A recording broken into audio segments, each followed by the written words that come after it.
Okay, once again, I was a light heavyweight, and we only had a 6-man team, and there's a story about that. I wanted to fight in light heavies. Tell everybody where this was. This was in Londrina, Brazil in 1970. Later, Senator Ben Nighthorse Campbell was our coach, and I'm trying to think of the manager's name right. Anyway, we go down there, and they want me to fight in the heavyweight because they say you're a good mat man. I said, well, Roy Skimoto is having problems making weight. Why don't you let Roy fight that? So he doesn't have to diet. And no, okay, fine.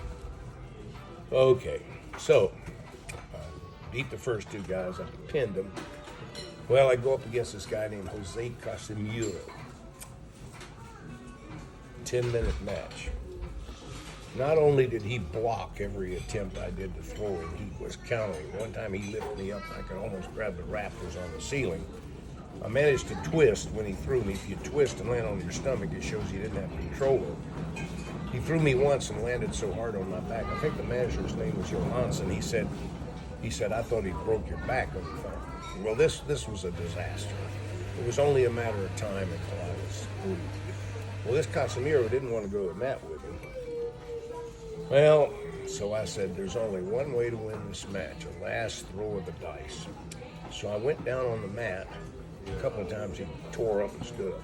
So I went down, and then he looked like he could get me. Well, he came and got me in a case of Gatami, but what he didn't realize, I very lightly had grabbed his sleeve like this. So when I bridged, he went to put his hand out. I bridged and turned him over. His body was like that, and his head was here, and I was under his head and under his right arm, spread my legs, arched my back, and I pinned him. And, of course, it was a big upset, but if I'd ever fought that guy again,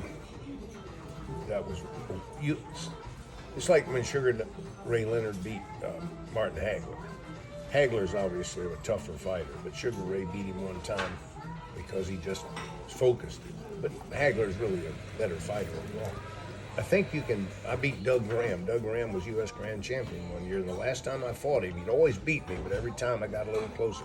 The last time I fought him, I beat him. It was very hard, because he was a left-handed guy. So, and it was funny, we fought the Japanese team, and Anzai, who was third in All Japan Championship, was afraid to go to the mat with me. Normally, they're not afraid to do anything with a non-Japanese. He finally threw me, but he didn't. But anyway, so I fought up in the heavyweight division. And who was the guy you bested? Jose Casimiro was a Brazilian, big black Brazilian. And anyway, that's one of my placing third in the national championships one year and doing that. That was my big one-time thing, which I'm grateful for because I knew a lot of guys that placed fourth many times. You know, they always just missed. And there's a lot of luck to it. But you go out there against a guy and you trained your ass off, you were starved to death because there was no support. The training of a lifetime hangs in the balance, and that guy's going to tear your head off if he can. I mean, that's life. You got a limited time of your youth to do it. But I tell you, it saved my life in the Army. It saved my life in a lot of parachute landing falls, and I actually used it in hand-to-hand combat a few times in the Army. So, you know, I think it's a much better sport to build character than football and baseball and basketball. Basketball, you know, you see a guy with his eye, you know, and I say, what happened playing basketball? And he stuck his finger, you know, but you hit him on the wrist, it's a foul, and they get the way I'd play basketball, it's every man for himself. You hit the guy, knock him down, throw him, and do the best. It's a sissy sport to me. I can't stand it because I hit him on the wrist and you jab your finger in there. Oh, I'm sorry, I didn't mean to. The guy goes up to throw and somebody hits him. I've seen other guys and their knee is all dislocated or cartilage is torn, playing a little sissy sport like basketball. Baseball and football at least have some character to it, but I hate basketball. I hated it when I was a kid because I was already programmed to do judo, and I was always getting fouls against me. Oh, he hit right in the wrist. Jam in the eye. Nothing happens. Come down, knee goes out. Oh, that was an accident. You get my drift. So you're on the U.S. national team for judo? Yep, I was. And your highest placement was what? Gold medal, beat Casa Judo. Where's that medal now? It's at home. They give me this big trophy. And the rest of the team went back to the States, and I flew through Florida and back to California and spent time with my parents. We had the trophy for years in Florida. And I lugged that trophy, that medal. It was interesting because when I got to, I kind of felt embarrassed about it. I got to the house in Dade City, and I walked in, and Glenn Lewis was there, my first judo instructor. Taught us in his backyard. He'd learned judo in the Air Force. Of course, this made Glenn feel very good. I remember on the long flight back from Brazil, the movie we watched was Chisholm with John Wayne. It was a current movie. And, but anyway, so finds out that Channel 13 in Tampa knew about the U.S. judo team going down there, but they didn't publish anything. When I got back to San Francisco, only the Japanese town in San Francisco, probably one in L.A., had purchased it and covered it. So my dad says, Channel 13 wants you to go down to Tampa and get interviewed. I said, well, how did they know about that? And Dad kind of smiled. I said, Dad, you didn't tell them. I didn't want to do it if my father has to call them and they know about me, and I don't want to use. But I went down there, and young Andy Hardy, who's now passed away, interviewed me. And they didn't put it on the 6 o'clock. They put me on the 11 o'clock. Our father knew everyone in Tampa because he had grown up there, and he was very outgoing, gregarious guys. So if he called somebody up, things happened. We had this neighbor once whose son was bullying Gene. And finally one day followed him onto the school, onto our property, and threw the first swing. He'd been throwing oranges at him, and would he ever throw rocks? No. I'm not going to mention the name because some of the family is still there, but yeah, they live right up the street from him. Yeah, that's true. That's true. Well, anyway, but his father was the youngest of 5 brothers. They were cattle ranchers. They owned a lot of the county, and they were quite. If they you all were got white, out of World War II by yeah, being farmers. right. And if you were white and got on the wrong side, they would just tell everybody, "Don't do business with you." If you were black and got on the wrong side, you came home to a pile of ashes where your house used to be.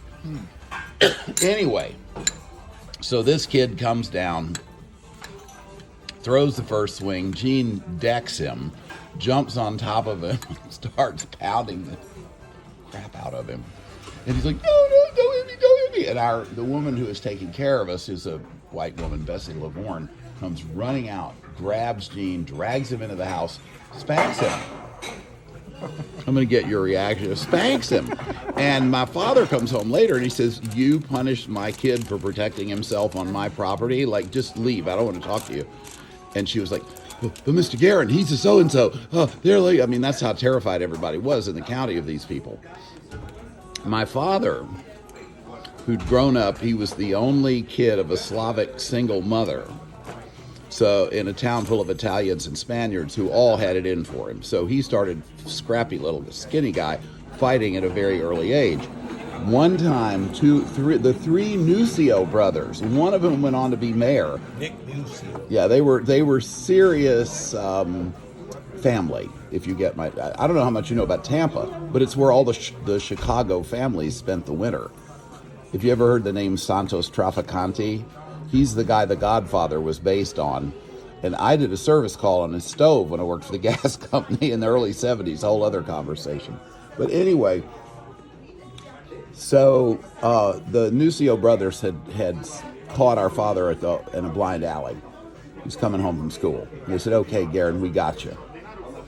And he looked around, he saw a loose board on a fence, yanked the board off, came around, knocked one of them on the end of the head, knocked him out, swung around, the other one knocked him out, the third one standing in the middle, he said, are you next? No, we won't mess with you anymore.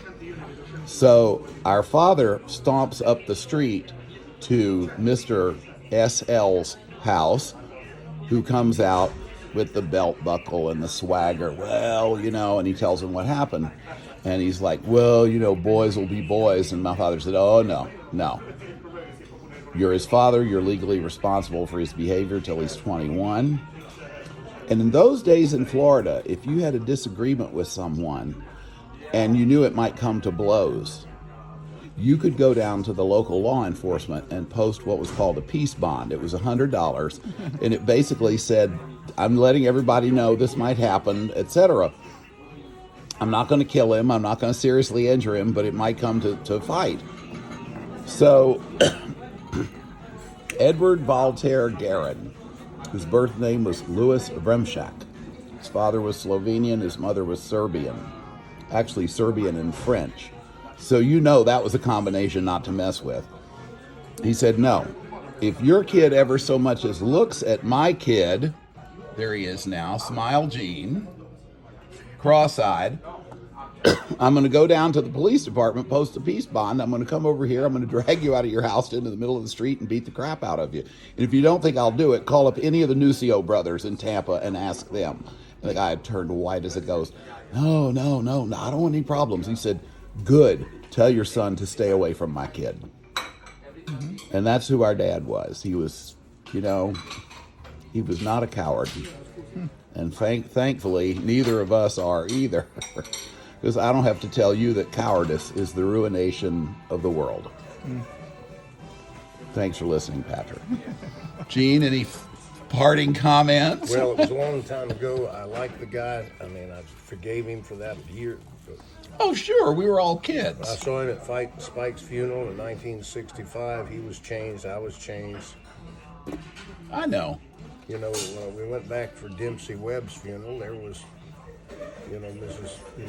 Yeah. I know, Margaret. And well, it's Gene, interesting. I hadn't seen Dempsey and Bill, and yet I sent out 2 of those Christmas letters that I had all the Normandy stuff. And Michelle told me how they had kept those. And then I spoke at Dempsey's funeral, and of course I interjected and read what you sent and my own story. And I went up to the coffin and with my veteran and saluted because she was a World War II lady. Bill was in the service, and it's funny, things go around. For years I hadn't seen him, and then I ended up speaking, and I also had an experience with Dempsey Webb. Dempsey Webb was a movie star mom. I was so proud of her because most of the mothers, they started getting older and gooshier and all that. Well, Dempsey Webb, I remember there was a guy named she was a very beautiful woman. There was a guy named Gerald, and nobody messed with Gerald. Gerald was a tough guy. He was a poor guy, and the Webbs were rich, but Spike would have friends no matter what their ethnic was. And Gerald was a tough guy, and it was just after the Webbs, I think, we just got our TV, and the Webbs had had it for a while. It was a Saturday, and Gerald calls Spike and says, was your mother ever an actress? There's this Western, and I think your mother's in it. Well, they went in and turned on the television. There were like 30 guys. I'm still looking for that Western. I'm not sure what actress it was. I just got a glimpse of it. And she did look a lot like Dempsey Webb, and Dempsey was so humble. She says, oh, he just thinks I look like her because we both have a round face, But Dempsey was... from the time I knew the Webbs, probably a little before I was 10 years old, the time I left home, Dempsey was always maintaining her weight. She was always in shape. She was a beautiful, lovely lady. Well, Dempsey's backstory. She was quite a woman. Well, look here. I'm almost done, Gene. Yeah, I'm going to go upstairs. Patrick, have you ever heard of, now, of course, I'm blanking on her, Brenda Lee, the singer? No. Well, look her up in the 50s. Dempsey was a Lee. They're all kind of built the same way, including Robert E. They're relatively short. They have sort of a box face, but a very handsome or very beautiful face. Brenda Lee was one of the most successful singers in the mid-20th century. She did hit after hit after hit. She started singing when she was like 14, and her tagline was Little Miss Dynamite. She was one of the first country women to go out as a rocker. In fact, Elvis Presley, they performed together. They were friends. And look her up, Brenda Lee. And Dempsey could have been Brenda Lee's older sister because they looked very much the same. And growing up in the rural South, especially in Florida, because all these people came from everywhere. was a very unique experience at the time, and the communities were small enough that you got to know everybody, regardless of social class or economic class or any of that. And I'm glad I had that experience, because on one hand, people learned how to establish boundaries, but on the other hand, they learned how to forgive, because you couldn't just never see the person again. You knew you were going to see them again. Your kids were going to be playing with their kids. So you had to establish who you were, but you also had to allow other people to, and everybody was allowed to make mistakes, because we're all human. Mm-hmm. I miss that. Yeah, that's missing today. Yeah. Okay, Gene, smile. Signing off. I'm going to go upstairs.